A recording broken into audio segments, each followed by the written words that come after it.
जय श्री कृष्णा। राधे राधे। आज आप लोग सुनेंगे सावन मास मासिक शिवरात्रि व्रत की कथा। मासिक शिवरात्रि भगवान शिव और शक्ति के संगम का विशेष पर्व मनाया जाता है। माना जाता है हिंदू कैलेंडर के अनुसार मासिक शिवरात्रि हर महीने के कृष्ण पक्ष के 14वें दिन मनाई जाती है। यह व्रत न केवल व्यक्ति को अपनी इंद्रियों पर नियंत्रण रखने में मदद करता है, बल्कि क्रोध, ईर्ष्या, अहंकार आदि भावनाओं से भी बचाता है। शास्त्रों के अनुसार मासिक शिवरात्रि और सोमवार भगवान शिव को समर्पित माने जाते हैं। साल में एक बार महाशिवरात्रि बड़ी धूमधाम से मनाते हैं।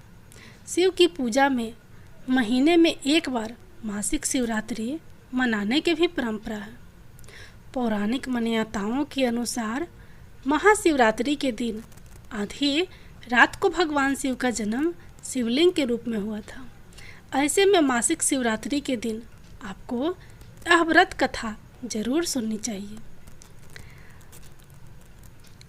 यह पौराणिक कथा भगवान शिव की कृपा दृष्टि से संबंधित है। पौराणिक कथा के अनुसार एक बार उनके गांव में ब्राह्मण भक्त रहता था। उसकी पत्नी बहुत धार्मिक थी और हर महीने के कृष्ण पक्ष की चतुर्दशी तिथि को मासिक शिवरात्रि व्रत रखती थी। अपनी पत्नी की आदतों को देखकर ब्राह्मण भी यह व्रत करने लगा। एक बार मासिक शिवरात्रि के दिन ब्राह्मण और उसकी पत्नी ने संगीत के साथ भगवान शिव की पूजा की और उनके चरणों में अपनी भक्ति व्यक्त की। दोनों ने बड़ी श्रद्धा के साथ व्रत रखा और भगवान शिव से आशीर्वाद मांगा कि वे उन पर हमेशा अपनी कृपा बनाए रखें। व्रत रखने के बाद ब्राह्मण और उसकी पत्नी ने इस दिन गांव के पाथिकों को बुलाया और उन्हें दक्षिणा दी।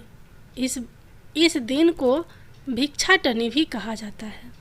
इसका अर्थ है कि इस दिन भक्त अपने अछूते और पवित्र भाग्य को अन्य लोगों के साथ साझा करता है। उसी समय गांव में एक बहुत गरीब और दुखी ब्राह्मण आया। ब्राह्मण और उसकी पत्नी ने उसे भोजन के लिए बुलाया और भोजन दिया। इस प्रकार शिवरात्रि के मासिक व्रत का पालन करके ब्राह्मण और उसकी पत्नी ने न केवल अपने अछूतों को साझा किया, बल्कि दुखी लोगों को अपने साथ भोजन खिलाने का विशेष अधिकार भी दिया। इसके बाद उन्हें भगवान शिव का आशीर्वाद प्राप्त हुआ और उनकी सभी इच्छाएं पूरी हो गई। जय भोलेनाथ, जय माता पार्वती। अब आप लोग सुनिए मासिक शिवरात्रि व्रत की अगली कहानी। धार्मिक पौराणिक कथा के अनुसार चित्रभानु नामक एक शिकारी था। जानवरों की हत्या करके वह अपने परिवार को पालता था। वह एक साहूकार का कर्जदार था, लेकिन उसका ऋण समय पर ना चुका सका। क्रोधित साहूकार ने शिकारी को शिव मठ में बंदी बना लिया। संयोग से उस दिन शिवरात्रि थी। शिकारी ध्यान मगन होकर शिव संबंधी धार्मिक बातें सुनता रहा। चतुर्दशी को उसने शिवरात्रि व्रत की कथा भी सुनी। शाम होते ही साहूकार ने उसे अपने पास बुलाया और ऋण चुकाने के विषय में बात की। शिकारी अगले दिन सारा ऋण लौटा देने का वचन देकर बंधन से छूट गया। अपनी दिनचर्या की भांति वह जंगल में शिकार के लिए निकला, लेकिन दिन भर बंदी गृह में रहने के कारण भूख प्यास से व्याकुल था। शिकार खोजता हुआ वह बहुत दूर निकल गया। जब अंधकार हो गया तो उसने विचार किया कि रात जंगल में ही बितानी पड़ेगी। वह बन एक तालाब के किनारे एक बेल के पेड़ पर चढ़कर रात बिताने का इंतजार करने लगा। बेल व वृक्ष के नीचे शिवलिंग था जो बिल पत्रों से ढका हुआ था। शिकारी को उसका पता न चला। पड़ाव बनाते समय उसने जो टहनियाँ तोड़ी वे संयोग से शिवलिंग पर गिरती चली गई। इस प्रकार दिन भर भूखे प्यासे शिकारी का व्रत भी हो गया। और शिवलिंग पर बिल्वपत्र भी चढ़ गया। एक पहर रात्रि बीत जाने पर एक गर्भिणी हिरनी तालाब पर पानी पीने पहुंची। शिकारी ने धनुष पर तीर चढ़ाकर ज्यों ही प्रत्यंचा खींची। हिरनी बोली, मैं गर्भिणी हूँ, शीघ्र ही प्रसव करूँगी। तुम एक साथ 2 जीवों की हत्या करोगे, जो ठीक नहीं है। मैं बच्चे को जन्म देकर शीघ्र ही तुम्हारे समक्ष में प्रस्तुत हो जाऊंगी, तब मार लेना।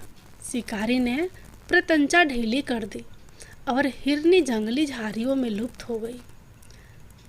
प्रत्यंचा चढ़ाने तथा ढीली करने के वक्त कुछ बिल्वपत्र अनायास ही टूटकर शिवलिंग पर गिर गए। इस प्रकार उससे अनजाने में ही प्रथम प्रहर का पूजन भी संपन्न हो गया। कुछ ही देर बाद एक और हिरनी उधर से निकली। शिकारी को प्रसन्नता का ठिकाना न रहा। समीप आने पर उसने धनुष पर बाण चढ़ाया। तब उसे देख हिरनी ने विनम्रतापूर्वक निवेदन किया, हे शिकारी, मैं थोड़ी देर पहले ऋतु से निवृत्त हुई हूँ, कामातुर वीरहिनी हूँ, अपने प्रिय की खोज में भटक रही हूँ। मैं अपने पति से मिलकर शीघ्र ही तुम्हारे पास आ जाऊंगी। शिकारी ने उसे भी जाने दिया। 2 बार शिकार को खोकर उसका माथा ठनका। वह चिंता में पड़ गया। रात्रि का आखिरी पहर बीत रहा था। इस बार भी धनुष से लगकर कुछ बेलवपत्र शिवलिंग पर जा गिरे तथा दूसरे पहर की पूजन भी संपन्न हो गई। तभी एक अन्य हिरनी अपने बच्चों के साथ उधर से निकली। शिकारी के लिए यह स्वर्णिम अवसर था। उसने धनुष पर तीर चढ़ाने में देर नहीं लगाई। वह तीर छोड़ने ही वाला था कि हिरनी बोली, हे शिकारी, मैं इन बच्चों को इनके पिता के हवाले करके लौट आऊँगी। इस समय मुझे मत मारो। शिकारी हंसा और बोला, सामने आए शिकार को छोड़ दो, मैं ऐसा मूर्ख नहीं हूँ। इससे पहले मैं 2 बार अपना शिकार खो चुका हूँ। मेरे बच्चे भूख प्यास से बेअग्र हो रहे होंगे। उत्तर में हिरनी ने फिर कहा, जैसे तुम्हें अपने बच्चों की ममता सता रही है, ठीक वैसे ही मुझे भी अपनी बच्चों की ममता सता रही है। तो इसलिए हे शिकारी, मेरा विश्वास करो, मैं इन्हें इनके पिता के पास छोड़कर तुरंत लौटूंगी। लौटने की प्रतिज्ञा करती हूँ। हिरनी का दुख भरा सवाल सुनकर शिकारी को उस पर दया आ गई। उसने उस मिर्गी को भी जाने दिया। शिकार के अभाव में तथा भूख प्यास से व्याकुल शिकारी अनजाने में ही बेल वृक्ष पर बैठा बेल पत्र तोड़ तोड़ कर नीचे फेंकता जा रहा था। पौह फटने को हुई तो एक हष्ट पुष्ट मिर्ग उसी रास्ते पर आया। शिकारी ने सोच लिया कि इसका शिकार वह अवश्य करेगा। शिकारी की तनी प्रत्यंचा देखकर मृग बिनती स्वर में बोला, हे शिकारी, यदि तुमने मुझसे पहले आने वाली 3 मिर्गियों तथा छोटे छोटे बच्चों को मार डाला है, तो मुझे भी मारने में विलंब ना करो, ताकि मुझे उनके वियोग में एक क्षण भी दुख ना सहना पड़े। मैं उन हिरनियों का पति हूँ। यदि तुमने उन्हें जीवन दान दिया है तो मुझे भी कुछ क्षण का जीवन देने की कृपा करो। मैं उनसे मिलकर तुम्हारे समक्ष उपस्थित हो जाऊंगा। मृग की बात सुनते ही शिकारी के सामने पूरी रात का घटना चक्र घूम गया। उसने सारी कथा मृग को सुना दी। तब मृग ने कहा, मेरी तीनों पत्नियां जिस प्रकार प्रतिज्ञाबद्ध होकर गई है, मेरी मृत्यु से अपने धर्म का पालन नहीं कर पाएगी। अतः जैसे तुमने उन्हें विश्वास पात्र मानकर छोड़ा है, वैसे ही मुझे भी जाने दो। मैं उन सब के साथ तुम्हारे सामने शीघ्र ही उपस्थित होता हूँ। शिकारी ने उसे भी जाने दिया। इस प्रकार प्रातः हो गई। उपवास, रात्रि जागरण तथा शिवलिंग पर बेलपत्र चढ़ने से अनजाने में ही पर शिवरात्रि का पूजा पूर्ण हो गई। पर अनजाने में ही की हुई पूजन का परिणाम उसे तत्काल मिला।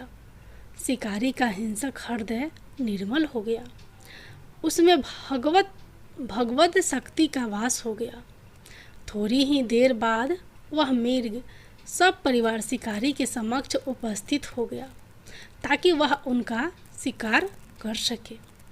किंतु जंगली पशुओं की ऐसी सत्यता, सात्विकता एवं सामूहिक प्रेम भावना देखकर शिकारी को बड़ी गालिनी हुई।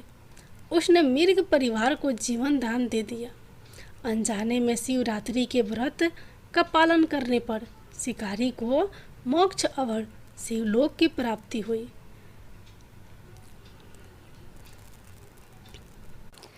अब आप लोग सुनिए शिव जी की बहुत ही सुंदर कथा।